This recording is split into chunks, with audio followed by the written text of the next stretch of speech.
Hello, আসসালামু আলাইকুম। কেমন আছেন সবাই? আশা করি আলহামদুলিল্লাহ ভালো আছেন। আমরা আল্লাহর রহমতে ভালো আছি। চলে আসলাম, ছেলে বলতেছে চাপ ভাজা, আম্মু গরুর মাংস ভেজে দাও। তো চাপের আসলে গরুর মাংসগুলো চাপের ইয়ের মতো না, ভাজার মতো না। তারপরও কিছু পিস বের করে একটু পুতায় থেতলে নিলাম, নিয়ে আমি মশলাটা ম্যারিনেট করে রাখছিলাম আরও আগে থেকেই, ওইটা আপনাদের সাথে শেয়ার করতে পারি নাই।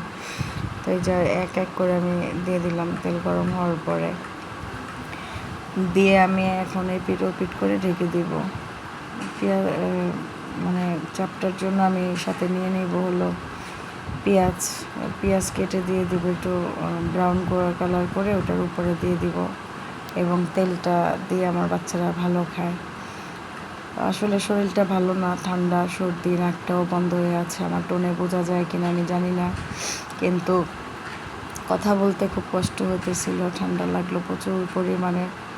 দিন শেষে চেষ্টা করি, যেহেতু ইফতার করার পরে আমার ভাত আমাদের একবেলা খাওয়া হয়, সেক্ষেত্রে আমি চেষ্টা করি যে একটু ভালো কিছু করলে বাচ্চাদের মতো বা ওরা যেটা করলে একটু ভাত বেশি পরিমাণে খেতে পারে, এটার জন্য চেষ্টা করি সবসময় ওদের পছন্দের এই রান্না করা। তবে আমার কিন্তু একেবারেই ভালো লাগে না মাংস, মুরগি, মাছ খেতে খেতে আমি মাছ আর খাওয়া হইতেছে না। আমি মাংস খেতে খেতে একটা বিরক্ত হয়ে গেছি। আপনাদের এর আগে শেয়ার করছি যে এর মধ্যে শুধু 2 দিন, একদিন ডাল রান্না করছে, আরেকদিন ডিম। পুরা রোজের মধ্যে 2 দিন মাঝখানে ডিম খাওয়া হয়েছে। আজকে আমি ডিম ভাজা দিয়ে ভাত খাবো, এর জন্য আপনার ভাইয়ারে বলছি আমি ডিম ভাজা খাবো। ও বলতেছে আমিও খাবো, দাঁড়াও হাঁসের মুরগির ডিম নিয়ে আসি, হাঁসের মুরগির ডিম ভাজা ভালো লাগে। এ বলে হাঁসের মুরগির ডিম আনতে গেল। তো তখন আমি চাপের জন্য পেঁয়াজটা কেটে নিলাম, এবং চাপের শেষ ম্যারিনেট যেই বোলটাতে করি, যেইটাতে মাংসগুলো মশলা দিয়ে মাখি, দেখা গেছে সেটার মধ্যে আমি পেঁয়াজগুলো কেটে ওই যেই মশলাগুলো থেকে যায় বোলের মধ্যে, বা যেই বাটিতে বা যেই ইয়েতে আমরা করি না কেন, ওইটাতে এখন ওই পেঁয়াজগুলো দিয়ে হালকা একটু লবণ দিয়ে আমি মেখে নিব ওই মশলাটার সাথে।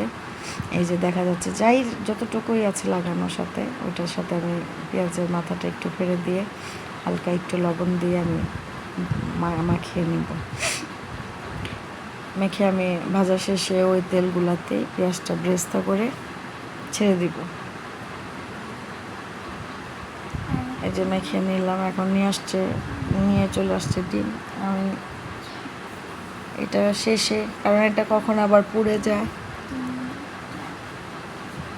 এই দিকটাতেও খেয়াল রাখা লাগে, এটার জন্য একা হাতে এই সব তো। এখন হলো করব, আমি আমার ডিম ভাজার জন্য পেঁয়াজ কাঁচামরিচ কেটে নিব।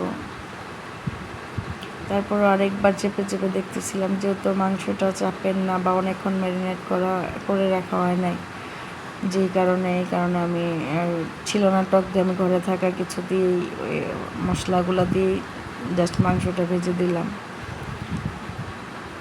মাংস ভাজা আমার প্রায় শেষ পর্যায়ে, এখন তুলে ফেলবো। এই তেলটাতে আমি দিয়ে দিব পেঁয়াজটা দাগানি করে আমি একটা বাটিতে ঢেলে ফেলবো।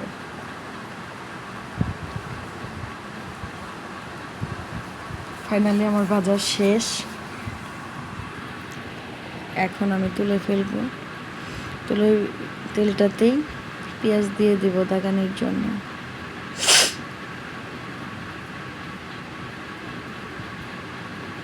পেঁয়াজটা দাগানি করে বাটিতে ঢেলে দিব। আমার জন্য কেটে নিলাম। আমি আবার ডিম ভাজাতে পেঁয়াজটা কম খাই, কাঁচামরিচটা বেশি খাই। তো যেহেতু হাঁসের ডিম, আমারটা দেখা দেখি আপনার ভাইও বলতেছে ডিম খাবে, তো তার জন্য কেটে নিলাম। ও ডিমের পোকা, আমি যেহেতু বলছি আমি ডিম ভাজা খাবো, ও বলতেছে আমিও খাবো ডিম ভাজা। পরে এই যে 2টা ডিম ভাজা, আর ছিল হলো গতকালকে তরকারি ছিল, ওইটাও আমি করে নিব, গরম করে নিলাম। ওইটাতে আলু ছিল, গরুর মাংসের সাথে সাদা রান্না করছিলাম আমার মেয়ের জন্য। আর হলো এই ইয়া তো করলামই, মাংস বোনা, আর আপনার ভাই আর আমার জন্য হলো ডিম বোনা করে নেব। এই আমাদের সেহরির খাবার। তো যে যেমনই হোক দিনগুলা চলে যাচ্ছে, ভালো সময় বা ন্যাকের দিনগুলা থাকে না। সবাই ভালো থাকবেন, আমাদের জন্য বেশি বেশি দোয়া করবেন এবং আমাদের ভিডিওগুলো দেখবেন। ভালো লাগলে একটা লাইক করে দিবেন, লাইক দিয়ে দিবেন এবং আমার ইউটিউব চ্যানেলটাকে সাবস্ক্রাইব করবেন। যারা নতুন তারা অবশ্যই ভিডিও দেখে একটা লাইক এবং সাবস্ক্রাইব করে দিবেন এবং আমার ফেসবুক পেজটা ফলো করবেন।